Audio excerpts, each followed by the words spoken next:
as of, well, I was supposed to start tomorrow, but next week I'm gonna do a data analyst project again for the first time in 4 years again, myself. Just for 2 days a week, one day at the office. It's like a 20-minute ride from here, and one day from here from my studio. So I'm back to the 9 to 5. No, um, yeah. Uh, I was just it came along in my inbox. I saw this recruiter still send me messages even though I haven't worked for 4 years, nonstop. Video is awesome, by the way. Which video?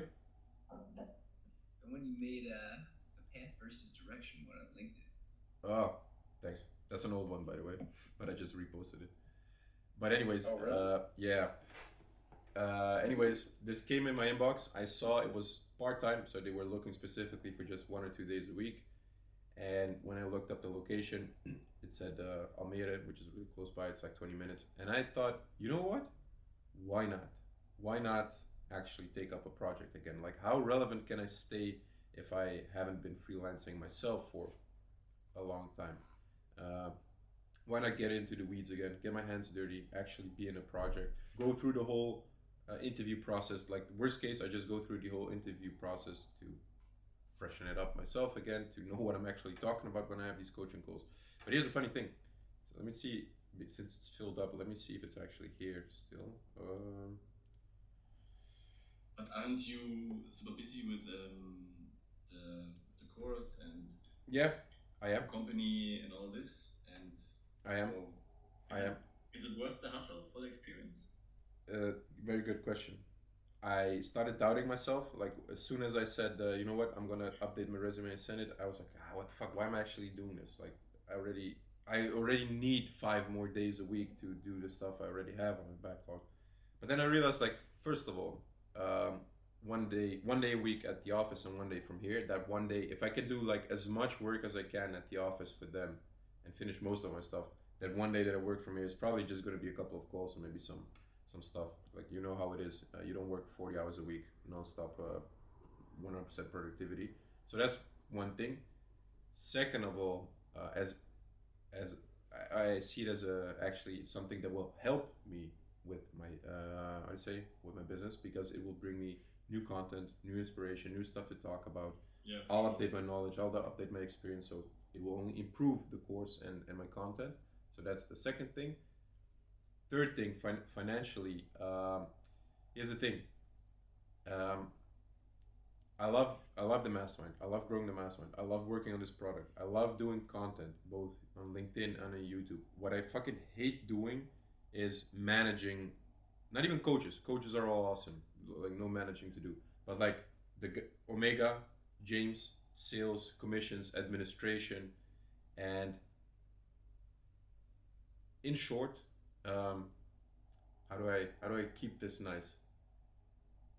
Um, these sales guys are really hard to have long term. These salespeople have probably watched Wolf of Wall Street 45 times.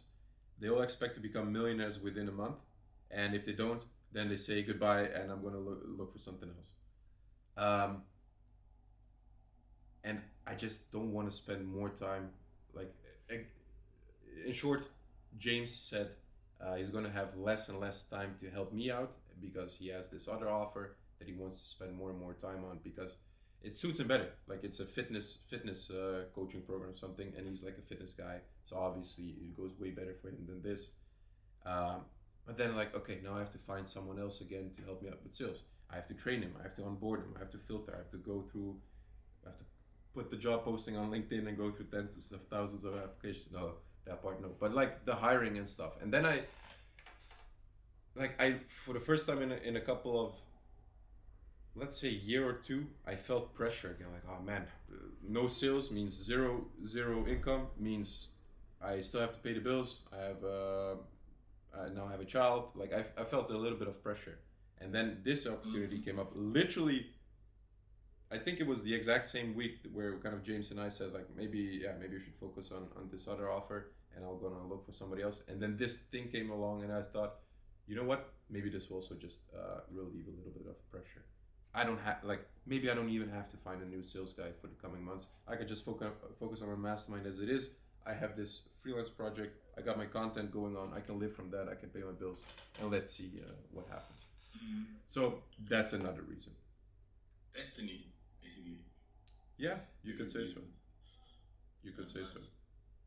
Yeah, it's strange because if this opportunity would come across my desk maybe 3 years ago when I came back from traveling the world, I would have said, "Fuck no, no, man, I can't go back to 9 to 5 and never. I have freedom." But like when I'm completely honest and put everything on paper, I told you this. Like I think a month ago we had this coaching call where Michael asked me like, "How is freelancing as a dad?" And I basically said the sweet spot between no stress, not a lot of workload, and high income is still freelancing. Entrepreneurship, maybe in 10 years. Maybe if you like eat glass and stare into the abyss, as Elon Musk would say, and eat shit for like 10 years, and then maybe, yes, you will have that exponential growth and you can sell your company and retire forever. Yes, but those fucking 9 years, absolute hell. It looks way cooler on the outside than it actually is. Freelancing, easily the sweet spot. Hence me going back to freelancing. If that is not a testament to what I'm saying, then I don't know what is. Um, yeah. So yeah, and now I just put everything on paper. Like, okay, now I'm back to stressing out myself. Like I'm working more hours. I actually want to spend more time with my kid. Who am I kidding? Like this opportunity, at least give it a go. There we are.